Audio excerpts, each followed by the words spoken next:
Hello dear learners, कैसे हैं आप सब। आई होप आप सब लोग बढ़िया होंगे, मज़े में होंगे। आज का जो वीडियो है वो है सीबीएसई के एक सर्कुलर के बारे में, जो लेटेस्ट सर्कुलर सीबीएसई की वेबसाइट पे आज आया है। और वो है related to practical examination, internal assessment and project of class 10th and 12th। सो अगर आप है क्लास 10th एंड 12th के स्टूडेंट्स, तो आपके लिए ये बहुत इंपॉर्टेंट है। साथ ही साथ अगर आप टीचर हैं तो आपके पॉइंट ऑफ व्यू से भी इंपॉर्टेंट है। तो बात कर लेते हैं सर्कुलर की। इस लिंक पे अगर आप क्लिक करेंगे तो ये पेज ओपन होगा, यानी एक टाइप से सर्कुलर ओपन होगा। इस सर्कुलर में क्या लिखा हुआ है? It is related with practical examination, internal assessment, project of class 10th and 12th। So annual practical examination या इंटरनल असेसमेंट की अगर बात करें तो ये सर्कुलर कहता है कि प्रैक्टिकल जो है वो स्टार्ट होंगे, इंटरनल असेसमेंट जो स्टार्ट होंगे वो होंगे ऑन 1 जनवरी 2023। अब इसके रिगार्डिंग ऑलरेडी पहले भी सर्कुलर आया था विंटर बाउंड स्कूल का। वहाँ पे क्लियरली मेंशन था कि 1 जैन से जो है वो प्रैक्टिकल्स होंगे।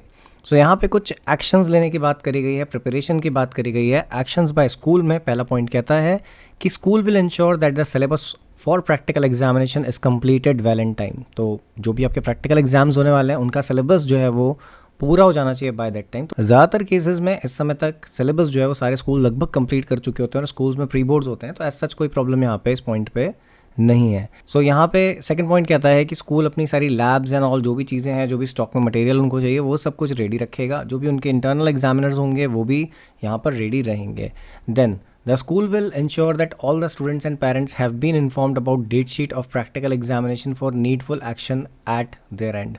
ये रिस्पॉन्सिबिलिटी स्कूल की है कि पेरेंट्स को, बच्चों को, सबको इन्फॉर्म करे कि एग्जामिनेशन जो प्रैक्टिकल का है 1 जैन से स्टार्ट होगा।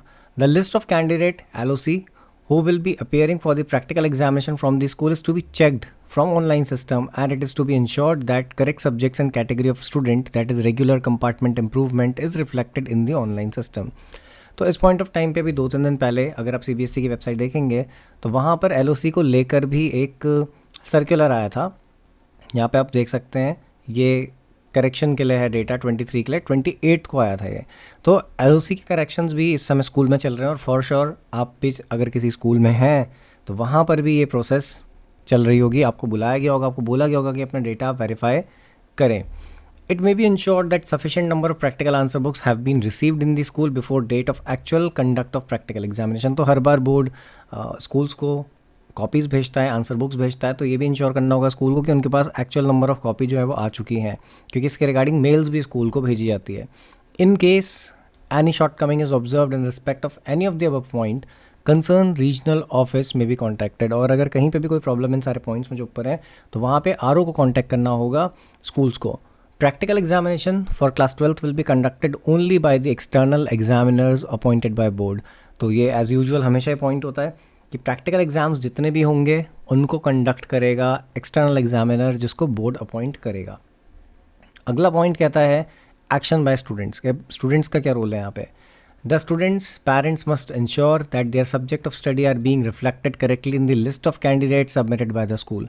उनको ये इंश्योर करना ज़रूरी है कि जो भी उनकी LOC है उसमें जो भी सब्जेक्ट्स मेंशन है वही सब्जेक्ट उन्होंने लिए हैं। कई बार क्या होता है, सब्जेक्ट्स जो हैं गलत मेंशन हो जाते हैं, जिससे कि बच्चे को बाद में प्रॉब्लम होती है।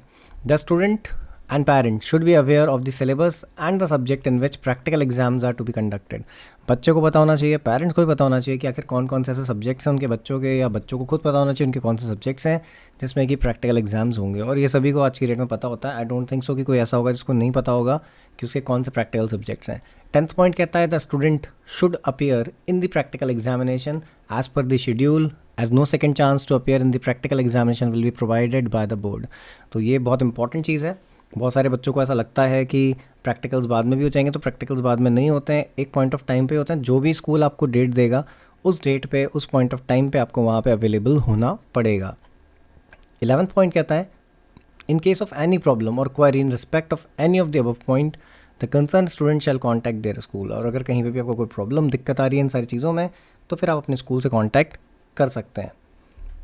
अगला पॉइंट कहता है एक्शन बाय रीजनल ऑफिसर्स। तो वैसे हमारे मतलब का नहीं है, बट फिर भी समझ लेते हैं कि क्या है। तो रीजनल ऑफिसर्स को इंश्योर करना होगा कि जो भी गाइडलाइन है प्रैक्टिकल की वो शेयर हो स्कूल के साथ as soon as it is release by CBSE headquarters. Last year क्या हुआ था, अकाउंट्स के प्रैक्टिकल के केस में जैसे कि रिटन एग्जामिनेशन नहीं होना था तो बहुत सारे स्कूल को उसके बारे में पता ही नहीं था। CBSE ने उस केस में भी क्लियर सर्कुलर दिया था रिगार्डिंग गाइडलाइंस, बट बहुत सारे स्कूल्स, बहुत सारे टीचर्स ने उन गाइडलाइंस को पढ़ा ही नहीं था, तो एक्चुअल में उनको पता ही नहीं था कि प्रैक्टिकल होना कैसे है। तो यहाँ पर ये बहुत इंपॉर्टेंट बन जाता है रीजनल ऑफिसर्स के लिए कि वो गाइडलाइन इशू करे, और टीचर्स के लिए या स्कूल के लिए भी बहुत इंपॉर्टेंट है कि वो उन सर्कुलर्स को बहुत ही केयरफुली पढ़ें और समझें। 13th point, the regional officers should ensure that practical examination are completed by the school within the notified schedule and marks are to be uploaded। तो सिंपल सा फंडा है कि रीजनल ऑफिसर्स को ये भी इंश्योर करना है कि टाइमली प्रैक्टिकल कंप्लीट हो जाए और मार्क्स भी टाइमली अपलोड हो जाए। 14th पॉइंट कहता है regional officers should ensure that external examiners are appointed in all the school before commencement of practical examination in class and subject wherever applicable. तो ये इंश्योर करना regional office का काम है कि वो इंश्योर करे कि भाई जितने भी स्कूल्स हैं जहाँ पर भी प्रैक्टिकल कंडक्ट होने हैं वहाँ पे एक्सटर्नल एग्जामिनर अपॉइंट हो, क्योंकि इंटरनल नहीं करवा सकता एग्जाम प्रैक्टिकल, यानी कि खुद नहीं ले सकता, एक्सटर्नल का होना वहाँ पे ज़रूरी है। 15th पॉइंट कहता है the regional officers shall ensure that practical answer books are delivered to the school before commencement of practical examination. तो ये हर बार होता है और रीजनल ऑफिसर्स को यहाँ पे इंश्योर भी करना है कि प्रैक्टिकल आंसर बुक्स जो हैं वो स्कूल तक पहुँच जाए बिफोर स्टार्टिंग ऑफ प्रैक्टिकल या कमेंसमेंट ऑफ प्रैक्टिकल, यानी 1 जनवरी से पहले स्कूल में आंसर बुक्स भी जो हैं वो पहुंच जाएंगी। सर्कुलर का लिंक भी आपको डिस्क्रिप्शन में मिल जाएगा, आप उसे फॉलो कर सकते हैं और सर्कुलर को CBSE की वेबसाइट पे भी स्टडी कर सकते हैं, पढ़ सकते हैं, देख सकते हैं।